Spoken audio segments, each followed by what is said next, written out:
tal? Yo soy Luisa Canturrios y le doy la bienvenida a una emisión más de Hashtag Polémica en redes. Durante los últimos días, diferentes conversaciones han acaparado la atención pública en las redes sociales. Algunas son impulsadas orgánicamente y otras no tanto. Uno de los temas que fueron tendencia fue la Marcha del Orgullo del pasado 25 de junio. El por qué marchamos y cómo salió este acto multitudinario fueron asuntos especialmente mencionados. También hubo otras conversaciones virales, como las que se dieron tras las acusaciones de ciertos personajes políticos y periodísticos respecto a una supuesta relación entre el narco y el gobierno federal, o la conversación que surgió después de algunos insultos al hijo adolescente del presidente López Obrador. Para analizar todo esto, convocamos a un panel de personas expertas para nuestro primer y segundo bloque. Agradezco muchísimo la presencia de dos invitadas. Ixchel Cisneros Soltero, activista y también pues una periodista especializada en derechos humanos. Bienvenida, Chelagüera, aquí al foro. ¿En qué arrobas podemos platicar contigo? Acuérdense que estoy en @Chelagüera, en Instagram y en Twitter, y en Facebook estoy con Ixchel L. Cisneros. Por ahí nos leemos, nos escuchamos, nos dialogamos. Muchas gracias, Ixchel. Y vía remota tenemos a Laurel Miranda, que es periodista y editora en jefe en Cultura Colectiva. ¿Todavía es correcta esta presentación? Laurel, bienvenida. ¿Y en qué arrobas podemos conversar contigo? Muchas gracias, Luisa. No, pues ahora estoy trabajando de manera independiente. Agradezco mucho la invitación, al igual que a mi compañera. Me pueden encontrar en redes sociales como Laurel Tillé, en Facebook, Twitter, Instagram, TikTok, Guay también. Muchas gracias por la invitación. Bienvenida siempre y, por supuesto, imperdibles tus intervenciones en las diferentes redes sociales. Por ahí te seguimos bastante seguido. Les recuerdo que la encuesta que le estamos haciendo a nuestra audiencia en Twitter, en YouTube y en Instagram es la siguiente. ¿En qué medida consideras que México es un país amigable, por poner una palabra, con la comunidad LGBTIQA+? Nuestra opción A es bastante, la B mucho, la C poco o la D de plano nada. Ixchel, ¿por qué votarías en esta encuesta? Yo voté por poco, y eso siento que además es gracias a los y les integrantes de la comunidad LGBTIQ+, porque están empujando por sus derechos, ¿no? Y cada vez empujando más y más y más fuerte. Pero sí creo que falta mucho camino, ya hablaremos por acá, varios tweets de discriminación, ¿no? Sí, hay muchas cosas que festejar, pero también varias cosas en las que todavía tenemos que trabajar. Muchas gracias, Ixchel. Laurel, ¿tú por qué votaste? ¿En qué medida consideras que México es un país amigable? A, bastante, B, mucho, C, poco o D, de plano nada. ¿U otra opción? Yo también voto por poco, aunque cambiaría la pregunta ¿por qué tan insensible es el país? Y ahí sí votaría por mucho. Pues sí, justo eso también es editorial, ¿no? Cómo hacemos las preguntas que hacemos. Entonces, bueno, la tomamos en cuenta también y la dejamos como opción. Le recuerdo que estamos en @canal14mx y puede usted interactuar tanto con Laurel como con Ixchel con el hashtag Orgullo 2022. Ya decía yo que sobre todo vi tweets en el sentido de por qué marchamos, porque aunque por supuesto el Día del Orgullo es un día de celebrar nuestras identidades y la diversidad, la pluralidad de nuestra sociedad, también es un día en el que pues, resaltamos los pendientes que tenemos para que efectivamente todos los derechos sean para todas las personas. ¿Qué conversación viste tú, Ixchel, además de este hashtag que era Orgullo 2022 y Mes del Orgullo, viste algunos otros y qué conversación seguiste particularmente? Sí, hubo varios que además me gustaría. Por ahí tenemos un tuit de Enrique Torremolina, ¿no? Justamente en México fue un gran día de celebración, pero hubo otros lugares donde no. Por ejemplo, este tuit de Enrique Torremolina menciona: cancelaron la marcha del orgullo LGBTIQ+ en Oslo por un ataque en y alrededor de un bar gay, 2 muertos y 21 heridos. El sospechoso está detenido, no concluyen todavía si fue terrorismo, crimen de odio o qué. Justamente estas son las cosas que siguen sucediendo en nuestro mundo, ¿no? Y en nuestro país. Igual hay varias denuncias, ¿no? Sobre todo agresiones de la comunidad, pero específicamente en contra de las personas trans, ¿no? Que somos uno de los países más violentos en contra de la comunidad trans.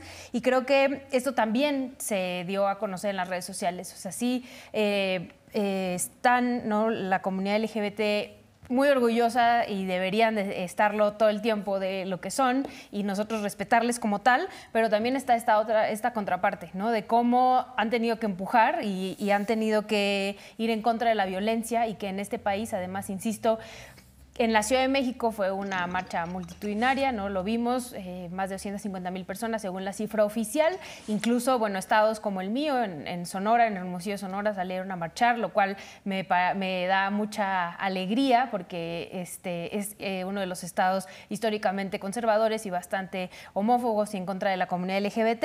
Pero eso no quiere decir que no se hayan quitado todos estos estigmas, ¿no? Que muchas personas en este país nos hayamos quitado, o bueno, se hayan quitado estos estigmas en contra de la comunidad y que se exijan, ¿no? Que cumplan con ciertos estándares las personas. Entonces creo que fueron estas dos historias, ¿no? O sea, una parte muy, muy feliz, que por ahí también tenemos otro tuit de Luis de Pablo, que justo dice, ¿no? He ido a casi 20 marchas del orgullo en la Ciudad de México y nunca jamás había visto una con tantísima gente. Quiero pensar que esto refleja que hay cada vez más personas que no sienten vergüenza ni culpa por quienes son. Entonces vi estas dos variantes, ¿no? O sea, como el festejar, pero también de muchas personas, el recordar que no son libres porque viven en una sociedad injusta y discriminadora como la mexicana. Además de esto que pones sobre la mesa, Ixchel, quisiera añadir otras dos cosas específicas que yo vi en este 2022. Una es la suma del gobierno y cómo se sumó. Quisiera que para ello viéramos un tuit de Claudia Sheinbaum, la jefa de gobierno de la Ciudad de México, quien además inauguró la marcha, de esto hablaremos un poco más adelante, que dice: nuestros monumentos y edificios se pintan de colores esta noche con motivo del orgullo de ser una ciudad diversa, fraterna e incluyente. En la Ciudad de las Libertades celebramos todas las expresiones de amor e identidad. Esa es una, digamos, la suma del gobierno. Y también me parece que en este momento particular, Laurel, tú nos dirás mejor, hay una discusión muy importante que quizá empezó con una banalidad como es la película de Buzz Lightyear, pero sobre representación y cómo se representa. Y ahí quisiera sumar otro par de tweets que me parecieron bastante interesantes. Uno de la cuenta Niño del Paste, que dice: los personajes LGBTTIQ más en el cine mexicano del 1939 al 2021, y hace un recuento histórico que pues no nos daría el tiempo de ver, pero básicamente habla de que antes había personajes de la comunidad, pero eran o motivo de burla o morbo, como dice en este tuit, o que terminaban siendo asesinados, ¿no? Es decir, había como una pues estigma, ¿no? Una intención de estigmatizar desde los medios de comunicación masiva, entre ellos el cine, los propios medios de comunicación y demás. Y otro que me pareció fantástico, de la cuenta Emi, nada más así, @soybiencolorido, y es una fotografía que acompaña con una frase que dice: ella, lo más icónico que vi ayer, y es una niña que dice: estoy aquí porque fui a ver Buzz Lightyear, ¿no? Entonces, me parece que hay dos discusiones importantes: el papel que jugó, además de lo que hay que celebrar y los pendientes, el papel que jugó el gobierno en la organización. Sé que tienes mucho que decir de eso, pero bueno, también en la participación, y el tema de la representación y cómo se incluye verdaderamente, se integra. Son palabras que, como dices, se editorializan. Es lo mismo inclusión que integración y demás. Entonces, te sumo a ti ya 4 factores a discutir. Muchísimas gracias, Luisa. Bueno, pues muy complejo todo lo que pones sobre la mesa. Desafortunadamente lo que se vivió el sábado fue que la organización se vio desbordada ante la gran cantidad de gente que nos dimos cita.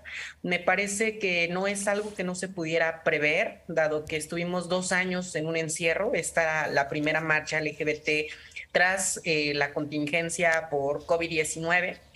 Y bueno, pues la cita para que toda la marcha arrancara era a las 12 del día. Finalmente la marcha dio inicio aproximadamente 1 hora 45 minutos después de la hora fijada. Y esto se debió precisamente a la espera por la jefa de gobierno Claudia Sheinbaum, quien hasta el momento no se ha posicionado al respecto de cuál fue el motivo de su demora, ¿no? Tampoco se ha posicionado al respecto de las personas que durante este tiempo vieron en peligro su seguridad, vieron en peligro su vida, desgraciadamente, ¿no? Hay videos en donde podemos ver a infancias, a bebés que se congregaron en el Ángel de la Independencia, llevados, por supuesto, por sus padres de familia. Y se congregaron en este espacio porque era el punto de encuentro.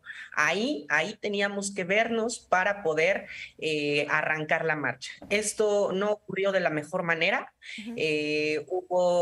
Podemos verlo en videos, hubo pronunciamientos por parte incluso de la diputada Salma Luébano, pronunciamientos por parte de la activista Natalia Lane, a quien intentaron asesinar a principios de este año, y que desafortunadamente ella estaba leyendo un pliego petitorio a la jefa de gobierno, y tanto se había demorado el arranque de la marcha que a nuestra compañera Natalia le silenciaron el micrófono para que nuestra jefa de gobierno pudiera hablar.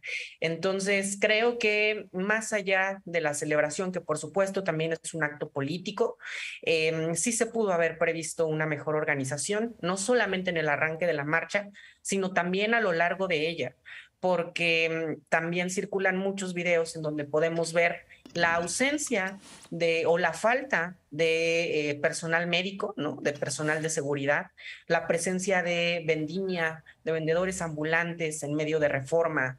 Entonces, creo que todos estos factores propician un ambiente de inseguridad, y me gustaría que no solamente se ponga sobre la mesa en este espacio, que te agradezco por supuesto, sino que lo discutamos también en otros medios de comunicación que no han hecho sino simplemente colocar imágenes sumamente positivas de la organización por parte del gobierno de la Ciudad de México, y lo menciono porque no me gustaría que el próximo año viviéramos una tragedia. No nos podemos esperar a que ocurra una estampida humana para que comencemos a hablar de ello, ¿no? Pues justo, Y bueno, déjame recuperar un tuit precisamente tuyo que dice: hubo 2 momentos entre las 13:15 horas y las 13:40, es decir, casi 2 horas después de que estaba prevista la salida, en que se escucharon gritos y los empujones fueron tan fuertes que pudimos estar en medio de una gran estampida. Y ahí, digo, es un hilo de conversación con muchas otras personas asistentes, pero básicamente pones mucho énfasis en esto, ¿no? En la falta de seguridad en la organización. sí, totalmente. Digo, era un espacio abierto, pero ante tanta multitud había una falta de oxígeno, de poder respirar. Yo siempre, seguramente hay muchas personas que han ido a un antro LGBT y saben cómo se ponen estos actos. Bueno, pues así estaba el Ángel de la Independencia, ¿no? Era imposible. Yo me había quedado de ver a las 12 con el contingente antirracista de Poder Prieto, de Racismo MX, y literalmente me fue imposible llegar al Ángel porque no se podía uno mover. Ahora bien, no solamente infancias y adolescencias, también había un contingente de personas con discapacidad. Era la primera vez que este contingente formaba parte y que además estaba ubicado en una zona estratégica para evitar precisamente cualquier tipo de anomalía o de riesgo para estas personas, y no fue así. Se les empujó claramente, ¿no? El contingente tuvo que disolverse. Entonces, creo que sí hay mucho que conversar. Al final del día yo preferí moverme del Ángel de la Independencia, me fui hacia la Estela de Luz, y en la Estela de Luz a las 5 de la tarde me subí a uno de los carros de Escándalo, escándala.com. Ese carro llegó hasta las 7 de la noche a la Alameda, cuando estamos hablando de que en años anteriores la marcha llega al Zócalo a las 4:30 máximo, ¿no? Entonces, creo que este año sí pudimos ver una gran desorganización, y me preocupa porque, claro, entiendo que es necesaria la conversación con autoridades, con instituciones, que año con año se entregan pliegos, petitorios, pero sí me preocupa que en esta ocasión haya sido un intento de utilizar esta manifestación legítima para convertirla en un spotlight político. Esto, por supuesto, es una lectura personal, pero me preocuparía que la marcha se esté instrumentalizando de esta manera. Y ya no hablemos también, por supuesto, de la instrumentalización comercial y de decenas de marcas que se dan cita. Mejor si hablemos. Más. ¿Qué te parece? Pues mejor sí, Exacto. creo que vale la pena. Digo, y ahí te sumo, Ichel, porque además sé que eres una gran crítica del, ¿cómo le decían? Rainbow washeo, ¿no? Sí, como solo pintarnos de colores en junio y en realidad no tener ninguna acción el resto del año para verdaderamente apoyar a que la comunidad tenga los mismos derechos que el resto de las personas. Y ahí me parece interesante lo que dices del, pues sí, digamos, estos 2 espacios donde quizá pues se puede tratar de robar cámara para la comunidad política y para las marcas. Y quisiera que hablemos de esto, Ixchel. ¿por qué nos quejamos de que solo pongan un arco iris en el mes de junio y el resto del año no haya acciones, digamos, tangibles? Hay quien dice, bueno, mejor eso que nada, pero justo no, porque entonces se queda en eso, ¿no? Cuando, digamos, se lavan las manos. Y en el tema político creo que hay que separar, y me parece interesante, digamos, todo lo que viene del gobierno central, como esto que nos decía Laurel de la organización desde el gobierno de la Ciudad de México, y presencias justo como las que decías, Laurel, que me parece interesante, Salma Luébano, está por ahí Temístocles Villanueva, Ana Francis Moore, personas que son funcionarias públicas y que son abiertamente pues activistas, ¿no? LGBTQIA+. Entonces, no sé si también podríamos diferenciar eso, el hecho de que ahora sí hay más representación verdadera, si es que se los parece, en puestos de elección popular y de función pública, o si básicamente podemos meter a todas las autoridades en una misma cesta. ¿Qué dirías tú, Michelle? Yo, empezando por lo de las marcas, por ahí igual tenemos un tuit de Presentes Latam, que es una agencia de noticias justamente que se dedica a trabajar noticias de la comunidad LGBTIQ+, y dice, vengo porque no estoy dispuesta a consumir a un establecimiento que no nos apoya y que este mes se llena la boca de pinkwashing. Angie es una de las personas que se manifestaron denunciando actos de lesbo-odio en la Plaza Comercial Reforma 222. Justamente unos días previos a la manifestación, en la marcha, ¿no? Hubo otra marcha que fue la marcha lencha, que le llamaron, y dos de las manifestantes entraron a la Plaza Reforma 222 y les exigía una persona de seguridad que bajaran sus carteles, ¿no? Ni siquiera se estaban manifestando dentro del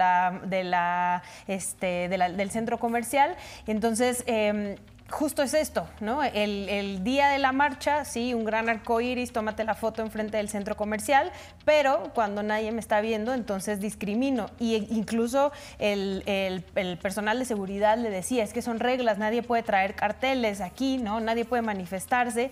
Y ella le decía, no, me estás discriminando por lo que dice mi cartel, ¿no? Claro. Y al final es esto, no es como que fuera gritando consignas ni nada, mucho menos, solo traía un cartel que les llamó la atención y por eso le estaban pidiendo que lo guardara.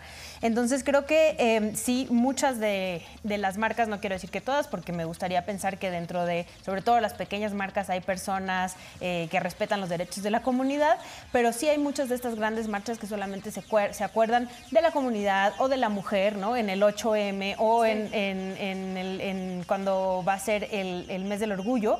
Y esto a ellos y a ellas les trae, bueno, a estos integrantes de las empresas les trae ventas, ¿no? Esto no es solamente una cosa de te apoyo, sino que vendo los tenis, vendo las playeras con el arco iris, y muchas de estas ocasiones estos recursos no terminan, por ejemplo, en alguna organización, o hay varios albergues aquí en México importantes para la comunidad a los cuales pudieran apoyar, ¿no? Entonces, es solamente utilizo el mensaje porque es popular en este momento, vendo mis productos, la gente lo compra y se acabó. O sea, se acaba el mes y no los dejo entrar, no les dejo entrar a mi plaza.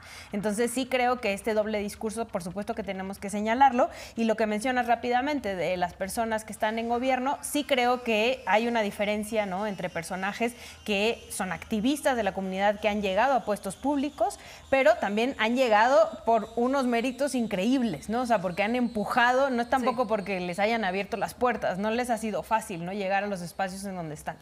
Déjenme hacer una pausa porque ya nos pasamos un poquito, pero regresamos en nuestro segundo bloque para seguir hablando sobre el hashtag Orgullo 2022. Y bueno, ya sabe que puede siempre platicar con nosotras con el hashtag Polémica en redes, en @canal 14MX. Volvemos.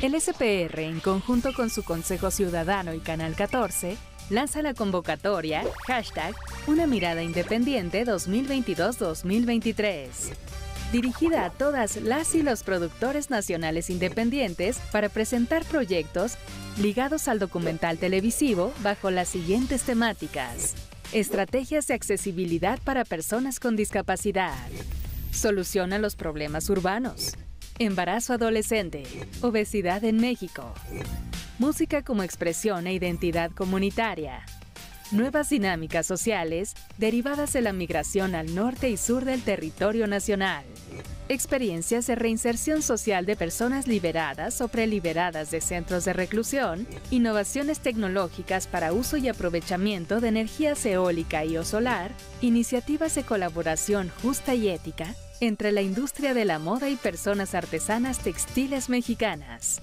El mole mexicano y sus variantes. Fecha límite de registro de proyectos, 30 de junio de 2022 a las 17 horas del centro. Consulta las bases en www.canal14.tv/convocatoria. Sistema Público de Radiodifusión en apoyo a la creación audiovisual independiente en México. Unidos por las audiencias. En esta ocasión hablaremos de miopía y astigmatismo. Miopía es ojo grande. Ven mal de lejos, ven bien de cerca. Astigmatismo, no ven bien de lejos ni de cerca. Es un ojo curvo. Hipermetropía es un ojo corto. Ven muy mal de cerca y bastante mal de lejos también. Consulta directa en vivo, martes 13:30 horas. Canal 14, tus causas, tu canal.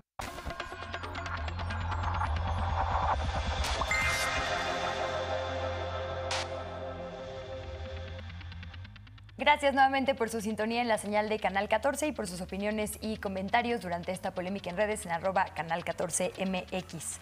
Hablábamos un poco de la importancia de este tipo de acciones, que aunque bien deberíamos tenerlas todo el año, la verdad es que junio, digamos, es la fecha que utilizamos para conmemorar una primera resistencia, este famosísimo bar Stonewall, que pues resistió a una redada arbitraria de la policía por allá en Nueva York.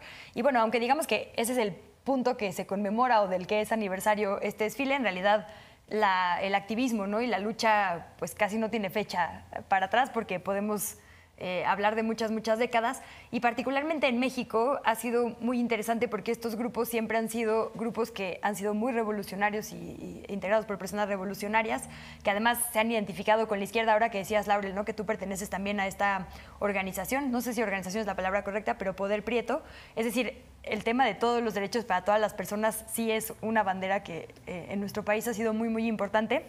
Y quisiera poner 2 tweets para hablar sobre por qué hay que verlo y hablarlo. Uno tuyo también, de Laurel Miranda, que tiene una fotografía de cómo fuiste vestida y dice: mi venganza es ser feliz y además bonita. Y pues sí, ¿no? Aplausos a este hermosísimo outfit, a este vestido, con el hashtag Pride 2022, orgullo, trans is beautiful, trans es hermoso. Y otro de la cuenta La Arqui Roque, que dice: enseñarle a las futuras generaciones a amar y a respetar. Y también está acompañada de una fotografía, porque justo decías, hubo muchas infancias y muchas adolescencias que van ahí y lo que aprenden es saber que somos un mundo diverso, y que eso es precisamente lo que lo hace hermoso, ¿no? Entonces también, digamos, parte de la importancia de este tipo de actos públicos es eso, ¿no? Que eso es lo que se ponga en el centro y que lo gritemos y que lo aplaudamos y que lo bailemos y lo disfrutemos, porque también de eso se trata un poco. Entonces, Laurel, te devuelvo la bolita para hablar de esto, para lo importante que es discutir desde los derechos y desde el amor y no desde el odio, como vemos en muchos otros espacios que ya nos sobran.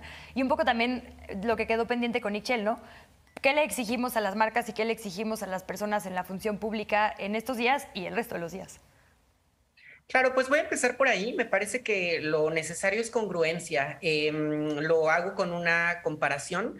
O ser una empresa inclusiva no es contratar a una persona trans o gay o lesbiana. Ser una empresa inclusiva es primero garantizar que haya un ambiente laboral que no va a violentar a esa persona trans o lesbiana cuando sea incorporada en la planta laboral.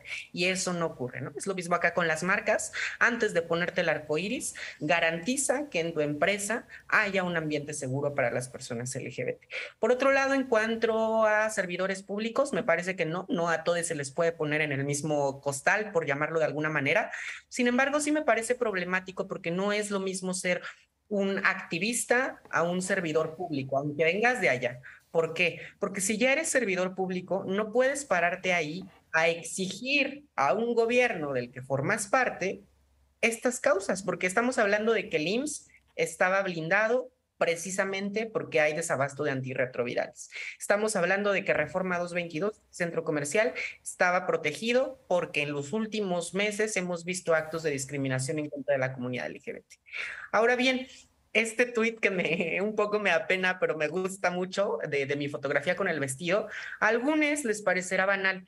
Pero el tema acá es que a nuestras poblaciones históricamente se nos ha dicho que no tenemos derecho a vivir en la felicidad, en el bienestar. Es más, nos han inculcado que odiamos nuestro cuerpo y que no nos aceptamos. Pues como ven que sí, sí nos aceptamos, nos consideramos personas hermosas y esa precisamente es nuestra reivindicación, ¿no? Y finalmente, pues también compartir de que en efecto me parece que el amor es algo muy potente, pero sí creo que también las personas de la comunidad LGBT y de otras poblaciones vulneradas tienen todo el derecho, tenemos todo el derecho de sentir una rabia, de sentir un enojo, y es precisamente por eso que también se llevan a cabo estas manifestaciones. Y por último, bueno, pues las luchas no pueden ir separadas, ¿no? Bien decías que estaba por reunirme con este colectivo antirracista formado por la Casa de Muñecas Tiresias de mujeres trans, Poder Prieto y Racismo MX. ¿Por qué lo digo? Porque una lucha por los derechos de la comunidad LGBT no puede ir separada de una lucha contra el racismo, contra la misoginia, contra, en fin, toda esta serie de discriminaciones estructurales que son muy importantes de combatir también. Yo le agregaría el capital, ya que estamos de una vez que habla todo. No me quiso ver tan reaccionaria, pero toda la razón. No, y yo también digo, agregaría también la importancia de que lo estemos hablando en un medio público. Son pequeñas conquistas, pero bueno, ahí se van dando. Sin duda tenemos muchísimos pendientes, lo que decías de garantizar, ¿no?, la seguridad de todas las personas, pero también de cambiar estas como historias únicas que se han contado históricamente, ¿no?, sobre la comunidad. Y por ejemplo, ahora que mencionas Poder Prieto también, pues creo que justo actrices y actores pertenecientes a este colectivo pues se quejan de que siempre les estereotipan en cierto tipo de roles, ¿no? Lo mismo pasa con las historias. Por eso decía lo importante que es también hablar del amor y un poco de la sexualidad, porque sí, el amor es amor, pero también pues a veces uno se besuquea o se toca, lo decíamos por aquí con Ana Francis Moore el sábado, no por amor, sino por otras cosas y no pasa nada, ¿no? Eso también está bien, esas demostraciones públicas pues también deben aplaudirse como aplaudimos las de todas las personas. Entonces, también decir eso. Y por último, quisiera preguntarles también por la importancia de las redes sociales, porque, digamos, a partir obviamente de pues, la virtualidad en el mundo, las redes han tomado un papel fundamental para las luchas en general. Y ahora con la pandemia creo que fueron especialmente importantes para generar comunidad. Quisiera que veamos un tuit del medio de comunicación Sopitas que dice: la Marcha del Orgullo es la oportunidad para muchos, muchas de salir del closet, literal, así que este tuit se responde con mensajes de apoyo para quienes están por lanzarse. Y la verdad es que había unas respuestas súper bonitas, acompañadas además de un montón de fotografías de gente que fue a la marcha con sus abuelitas o con sus abuelitos, con sus tías, con sus hijos e hijas, es decir, como poniendo mucho énfasis en la importancia que tiene que nuestro primer círculo nos apoye en nuestras decisiones en general, en nuestras identidades y demás. Y vi mucho esto en las redes sociales, como mucho énfasis, pues sí, que muchas historias, digamos, de apoyo y de acompañamiento y como una intención de generar pues una comunidad más grande, ¿no?, en las redes. No sé si estén de acuerdo con esto y también hablar un poco de la importancia de que estemos ahí para nuestras personas inmediatas, sobre todo en tiempos particularmente difíciles acentuados por la pandemia, ¿no? Pues yo evidentemente, viniendo de otro estado de la República, me queda clarísimo que en esta ciudad, ¿no?, pues sí, que se han ganado muchos derechos, es muy diferente a lo que pasa en estos estados, ¿no? En la República, donde las marchas todavía son pequeñas, donde todavía es mucho más a contracorriente, donde evidentemente no hay tantas familias que acompañan, porque muchas de las familias rechazan, ¿no?, culturalmente, religiosamente a las integrantes de la comunidad LGBTIQ+, pero me da mucho gusto que se esté rompiendo con todo esto, ¿no? Y que incluso haya generaciones enteras, ¿no?, en estas ciudades, ¿no?, como la Ciudad de México, en estas grandes ciudades. Sí me queda también muy claro que son de personas privilegiadas, ¿no?, porque a lo mejor si volteas a ver a ciertas poblaciones en ciertas comunidades, ¿no?, con ciertos recursos, o sea, o racializadas, ¿no?, o empobrecidas, no es lo mismo que una persona que tiene acceso a cierto tipo de educación, acceso a dinero, ¿no?, empezando por ahí. el poder romper, ¿no? Y son estas generaciones que están rompiendo, sí, la verdad, muchas de ellas desde el privilegio, pero también muchas de ellas están rompiendo sin tener este privilegio, ¿no? Y todavía me parece muchísimo más tremendo y muchísimo más valioso el que estén rompiendo cuando saben que posiblemente no vayan a tener el apoyo allá afuera que deberían de tener, ¿no? Entonces, yo sí hablo desde algo como súper personal y me emociona ver a las infancias sin juzgar, ¿no? O sea, no solo en la marcha, sino en general, a muchísimas infancias que les parezca total y absolutamente normal, ¿no? Y que ya no tengas este prejuicio horrible. Y así lo veía yo con mis propias infancias, ¿no? O sea, me veían los videos emocionadísimos de cuánta gente había ido, ¿no? Y jamás se cuestionaban, ella es hombres, mujeres, ¿qué? ¿No? O sea, era eso, el festejo de la diversidad y de sus derechos. Y eso creo que o sea, como ha abierto unos caminos muy importantes y las infancias los están rompiendo. Y justo, digo, porque sé que ya tenemos poco tiempo, pero hay un tuit por ahí de AJ Plus en español que habla de esto de las infancias, ¿no? Y los derechos de las infancias, porque la Suprema Corte de Justicia acaba de decir que es inconstitucional, ¿no? Que la exigencia de tener más de 18 años para las infancias trans, que las infancias trans son igual de importantes que todas las infancias y tienen los mismos derechos. Y si estas infancias deciden decir yo soy trans, tenemos que voltear a verles y escucharles, ¿no? Entonces, estas son las cosas que se están haciendo en nuestro país, que dan mucho orgullo, ¿no? Que dan mucha emoción, pero es gracias al trabajo que han hecho Lauren y muchas otras empujando para que nuestras infancias puedan tener este tipo de decisiones y que no tengan que sufrir lo que muchas y muchos sufrieron y muchos sufrieron en su momento. Pues te sumaría a eso, Laura, porque está este meme que Ofelia Pastrana pone cada año, ¿no? De la G gigantesca y el resto de las letras chiquitas, ¿no? Porque efectivamente en la lucha caben muchas luchas. Preguntarte por eso, ¿se ha emparejado un poco o se ha por lo menos logrado visibilizar mucho más algunas otras? Yo creo que en el último año sí hemos logrado poner más sobre el centro de la mesa temas que tienen que ver con identidades trans, con mujeres sexodiversas. Justamente el tema de la marcha este año era las mujeres sexodiversas, ¿no? Y solamente me gustaría retomar el tema de las infancias porque dado las imágenes que han circulado en redes sociales en donde se ve a la gente un poco apretujada, hay muchas personas que están opinando que cómo es posible que se lleven a infancias o adolescencias, ¿no? Y yo diría que es muy importante tener en cuenta que las infancias y las adolescencias también tienen derecho a una manifestación, a aprender cómo se ejercen o se solicitan, se exigen estos derechos. Tienen derecho también a entender que en el mundo existimos una gran diversidad de personas. Yo particularmente fantaseaba con invitar a mi mamá, invitar a mi sobrino de 5 años. No sé qué habría hecho si hubieran estado ahí presentes. Y sí me parece que las autoridades pues tienen la responsabilidad de desplegar la suficiente cantidad de protección civil, de paramédicos, de personal médico para poder atender cualquier tipo de circunstancia. Por supuesto, a la sociedad también nos queda muchísimo por aprender, muchísimo por organizarnos, pero hay que entender también cuál es la responsabilidad de cada parte en este tipo de manifestaciones. Y pues eso es todo. Muchas gracias por la invitación. Ay, al contrario, muchas gracias a ti. Esperemos que pronto esto ya no sea una fantasía, sino una realidad y justo todas y todos podamos festejar con nuestras familias. Como dices, las identidades, la diversidad, la pluralidad. Nos quedan 4 minutitos. Quisiera dejarles 2 y 2 a manera de conclusión o de último mensaje para quienes nos acompañan y también de recomendaciones, ¿no? Laurel, quizá videoblogs, podcast, no sé, a quién seguir, a quiénes seguir o qué les gusta a ustedes escuchar justo para celebrar la diversidad. 2 y 2, si quieres, Ichel, en orden. Bueno, yo rápidamente en Netflix les recomiendo que vean Sex Education y justo es hablar sobre estos temas con nuestras infancias. Y yo sí me voy con esto, con la importancia de que nuestras infancias decidan, ¿no? Que nuestras infancias, a muchas de ellas, muchos de ellos no les llevaron, ¿no? Pidieron ir porque necesitan estar en estos espacios, porque saben que es un lugar para exigencia de sus derechos. Y entonces respetemos este tipo de cosas, entendamos, ¿no? Que las infancias tienen derechos y que además el mundo está cambiando, ¿no?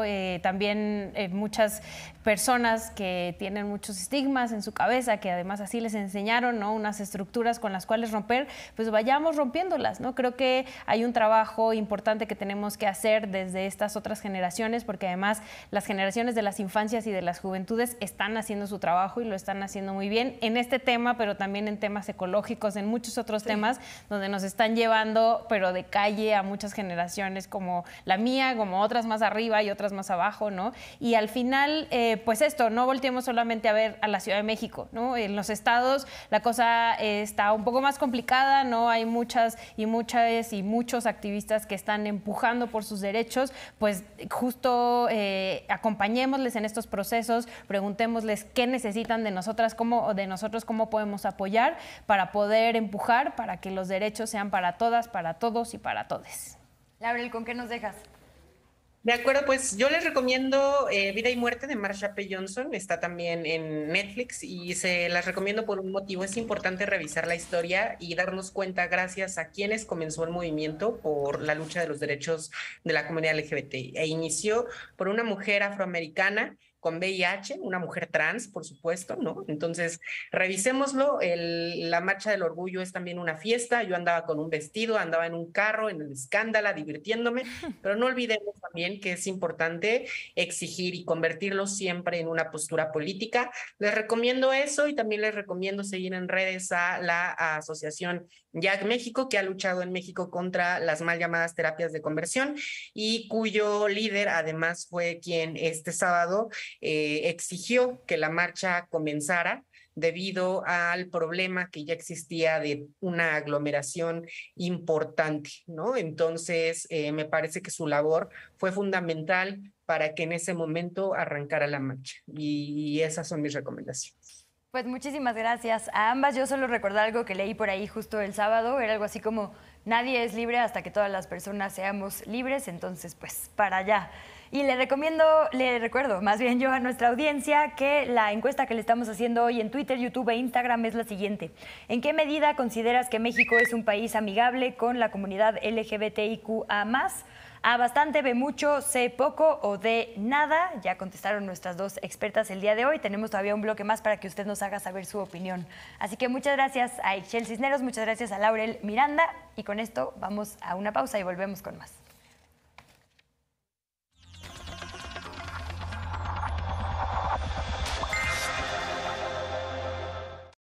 Encuentra tus causas en nuestras recomendaciones semanales.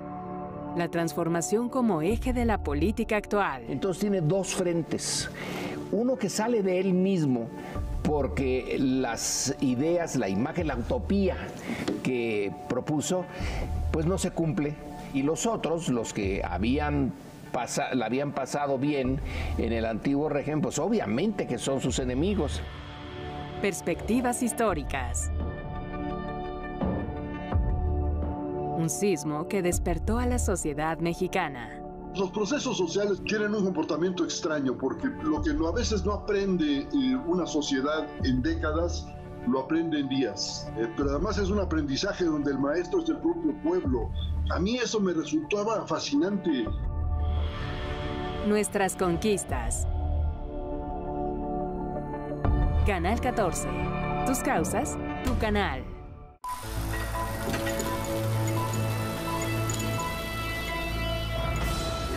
¿Cómo se llama la primera canción que escribió? Se llama Rata Caótica. La hice para mi papá, casi no lo conocí. Lo desaparecieron en los 70s cuando se unió a la guerrilla. Oiga, ¿y ustedes están organizados?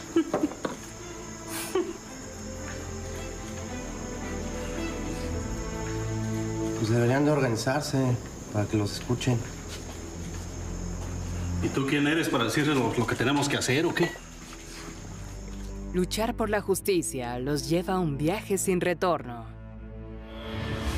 Cinema 14 presenta El lenguaje de los machetes. Lunes, 22 horas. Canal 14. Tus causas, tu canal.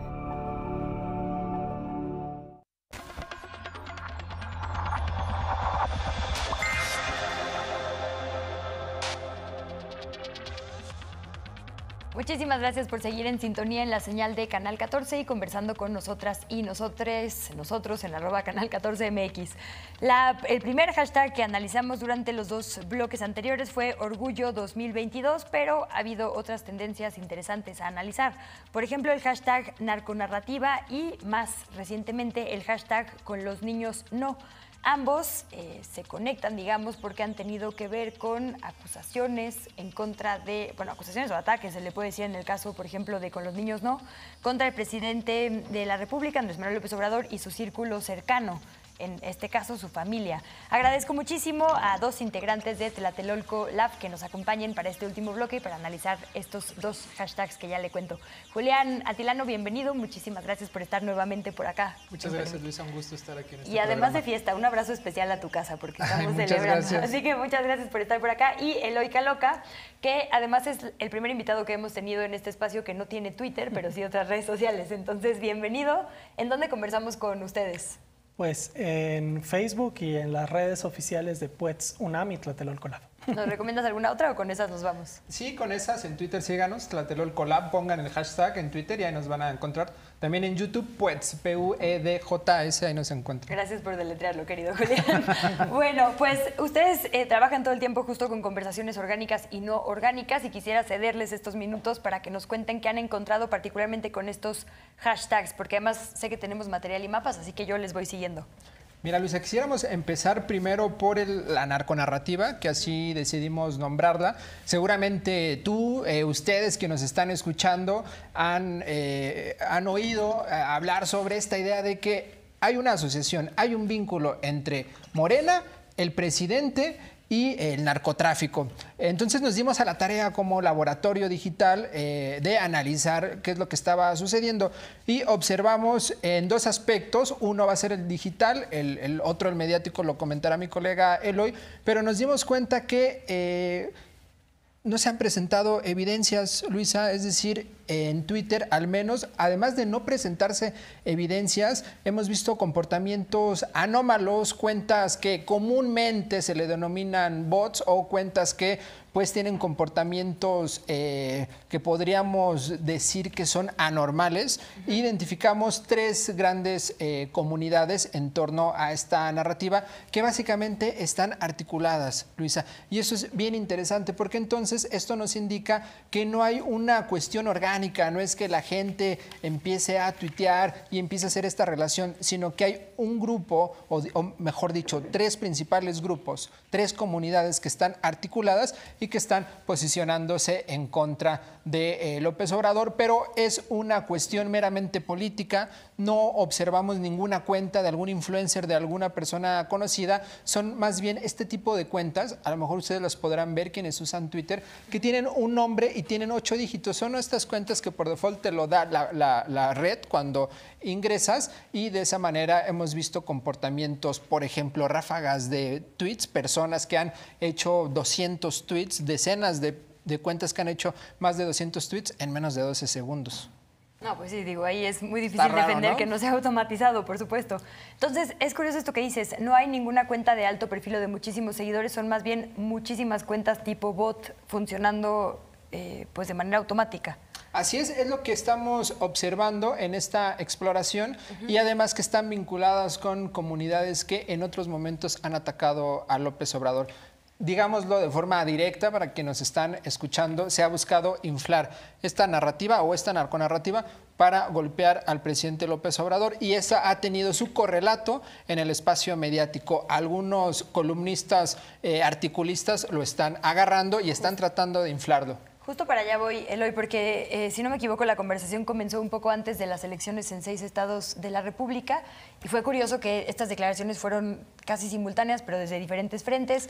Porfirio Muñoz, bueno, dinos tú mejor ya. Así Sí. es, Luisa. Hicimos un análisis de 30 columnas, artículos de opinión de diferentes supuestos analistas o periodistas, y encontramos que hay 2 grandes grupos que colocaron esta narconarrativa en medios masivos de comunicación de orden privado. Uno es el grupo de estos periodistas, por ejemplo, Ricardo Alemán, Ruiz Gili, Carlos Loret de Mola, y un segundo grupo que serían políticos, es decir, funcionarios en funciones o exfuncionarios vinculados a los partidos de oposición. Por ejemplo, Francisco Labastida Ochoa, Porfirio Muñoz Ledo o Beatriz Pajés, que fue legisladora del PRI. Y de estos dos grupos observamos que producen una gran cantidad de textos en donde repiten una serie de consignas o de frases una semana justo antes de las elecciones e intensificando la presencia de la narconarrativa en medios durante el proceso electoral. Además, hicieron uso de algunas estrategias discursivas que podemos calificar abiertamente como oportunistas y engañosas. Una de ellas es el uso de la falacia de causa simple. Una falacia de causa simple es cuando se atribuye una problemática a una sola causa, cuando ésta tiene varias causas. Por ejemplo, decir que todos los homicidios y la alza de violencia en nuestro país se debe a un pacto entre gobierno federal y el narcotráfico, cuando sabemos que la violencia, que es lamentable y que condenamos, obviamente tiene cuestiones históricas, estructurales y también relacionadas con las tramas y los poderes en cada uno de los estados, y no necesariamente por un pacto que además está centrado en la figura de López Obrador. También en estos textos se colocó la idea de que como López Obrador visita muy seguido la zona conocida como el Triángulo Dorado en el norte del país o la comunidad de Badiraguato, hay una presencia de la cercanía con los grupos de narcotraficantes, que también el cártel de Sinaloa estaba metido con las elecciones, o incluso que no hubiera ganado el partido Morena el periodo electoral de no haber sido con un pacto con el narcotráfico. Y nos decían que, digamos, no es la primera vez que hay un modus operandi de este tipo, que lo han detectado en otros momentos también con una intención de golpear a la administración actual. ¿En qué otro momento? ¿Es, digamos, cuando va a haber elecciones? ¿Es en ciertos, digamos, cada cuándo pasa y por qué a qué lo atribuyen? ¿Y por qué se separan estos dos frentes, digamos, mediático y en las redes? Mira, en particular el de la narconarrativa lo identificamos prácticamente desde el inicio del sexenio, desde que entró López Obrador, por este caso del hijo del Chapo, que es muy conocido. A partir de ese momento se empezó a decir, López Obrador está ligado al narcotráfico. Posteriormente, con el saludo de López Obrador a la mamá del Chapo, también ahí empezó a sostenerse esa narrativa, pero no había escalado, Luisa, hasta las elecciones de 2021. Cuando Morena y los partidos aliados ganan 11 de 15 gubernaturas, se empieza a sostener con alguno de los o varios de los columnistas que ya señaló mi colega Eloy, empiezan a sostener esta idea, principalmente Raimundo Rivapalacios, de los principales, y entonces de ahí se empieza a articular una narrativa. ¿A qué se debe? ¿A qué responde esta situación? Pues básicamente a que los grupos de oposición no tienen anclado una idea, un proyecto, y entonces se han articulado a partir de narrativas para estar haciendo golpeteo político. Y ahora, en este proceso electoral vemos cómo otra vez impulsa la idea para hacer el golpeteo. Mira un dato que identificamos, estas hashtags que estuvieron ahí presentes y asocian, hacen este vínculo entre Morena, López Obrador y el narco, tuvieron un auge los días de la veda electoral. Es decir, hay una cuestión meramente política y lo observamos también con el golpeteo, con la violencia en contra de Jesús Ernesto.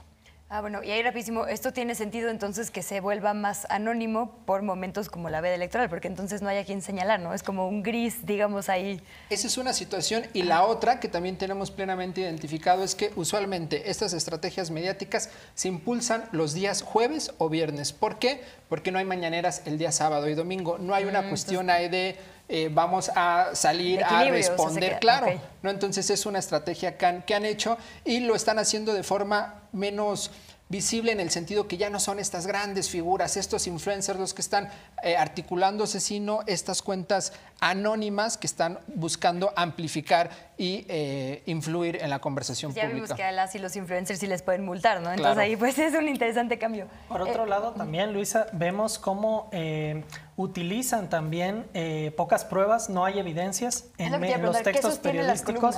Lo único que las sostiene son recursos de sospechosismo y exageración. Solo se utiliza el recurso de la sospecha. Existen algunos testimonios, algunas pruebas, algunas indagaciones, pero no se presenta ninguna evidencia como tal, ni se hace referencia a ningún expediente, a ninguna denuncia, a ningún proceso legal. Y por otro lado, la exageración. Hacen uso de muchas figuras retóricas, lo cual es válido siempre en periodismo. Sin embargo, buscando hablar de elecciones teñidas de sangre, de delincuentes apostillados en las casillas, este tipo de frases que solo siembran el miedo entre la población, pero no aportan datos concluyentes, por supuesto. Es interesantísimo. Algún día tendríamos que hacer público, digamos, este análisis de medios, porque ha habido sexenios en los que, por ejemplo, no se usa la palabra asesinatos, ¿no?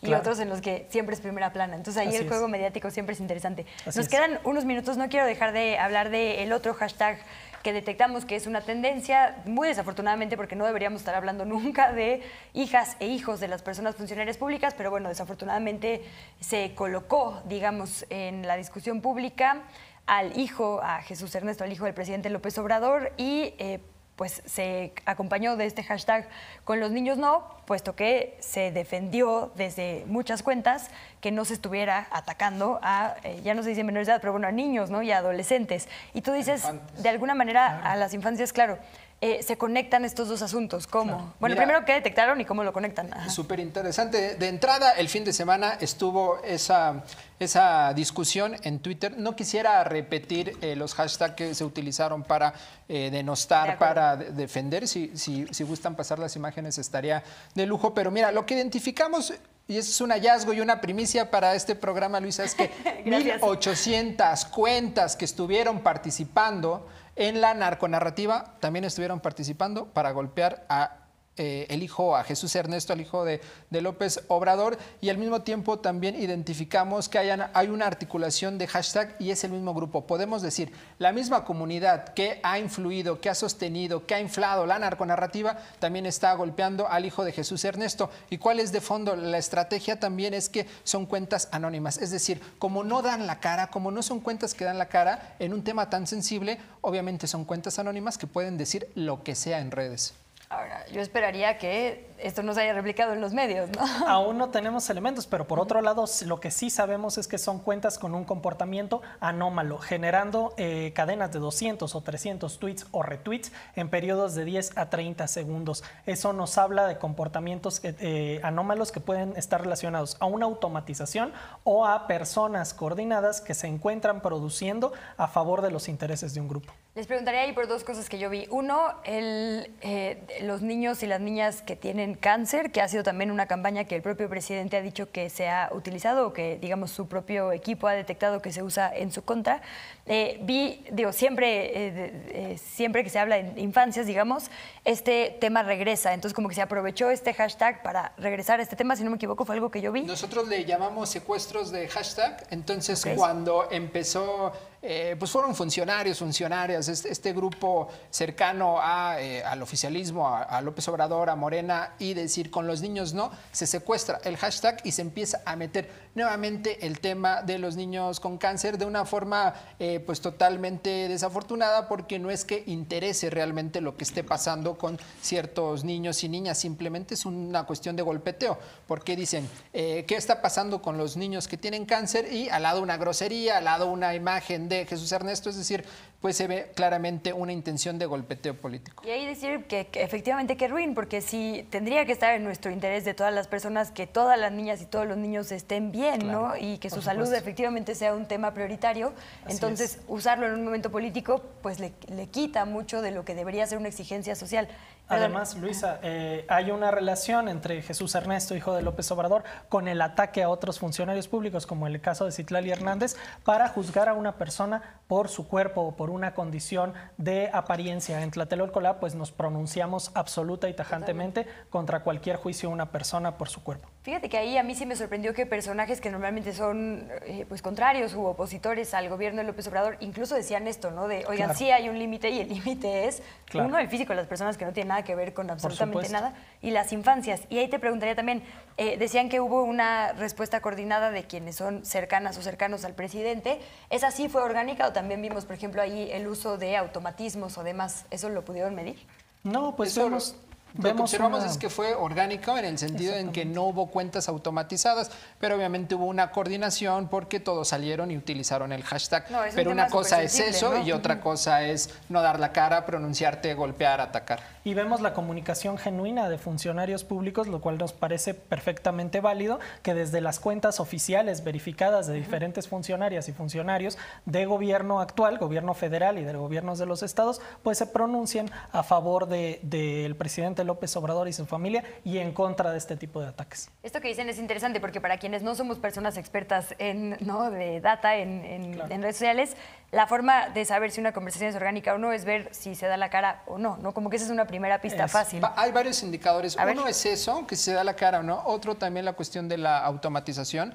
Otro también tiene que ver con el comportamiento. Nosotros hace rato el colega Eloy decía las ráfagas, es decir, tú usas Twitter, yo uso Twitter y pues no andamos publicando 100 tweets en menos de un minuto, ¿no? Entonces ya cuando empezamos a ver varios indicadores nos damos cuenta que no solo hay una cuestión no orgánica, sino que también se trata de amplificar. Hay otras cuentas también que lo que buscan es amplificar y impulsar, poner sobre la mesa, tratar de impulsar un tema en particular, y es lo que estamos viendo. Por eso también invitamos a salir de Twitter y decir que en Twitter no está pasando realmente pues la discusión pública que sucede día a día en las calles. Nos queda un minutito, Eloy, te lo dejo para que nos regales también conclusiones y recomendaciones. Sé que ya nos dieron algunas, pero bueno, ¿cómo le hace nuestra audiencia para desintoxicarse de estas narrativas justo? No, pues secundar lo que dijo el doctor Julián, simplemente Twitter o cualquier espacio de plataforma sociodigital es apenas un recorte, una ventana hacia una realidad democrática más compleja. Tenemos que salir a la calle, tenemos que generar conversación y tenemos que abrir el debate público. Al final tenemos todas y todos los ciudadanos la responsabilidad de posicionar los debates y de abrir una discusión lo más plural y lo más abierta posible. Por eso estamos muy agradecidos de estar en estos espacios de un periodismo pues plural y alternativo. Ay, pues bienvenido siempre, Eloy Caloca y Julián Atilano. Muchísimas gracias a ambos por haber estado por acá. Por la invitación. Muchas gracias, Luisa. Y antes de irnos, en 15 segundos le comparto los resultados de nuestra encuesta. Le recuerdo que hoy le preguntamos en qué medida consideras que México es un país amigable con la comunidad LGBTIQA+. Y las respuestas son 26% para bastante, 15% para mucho, 52% para poco y 7% para nada. Gracias por su sintonía en esta Polémica en Redes. Nos vemos en la siguiente emisión y quédese en Canal 14.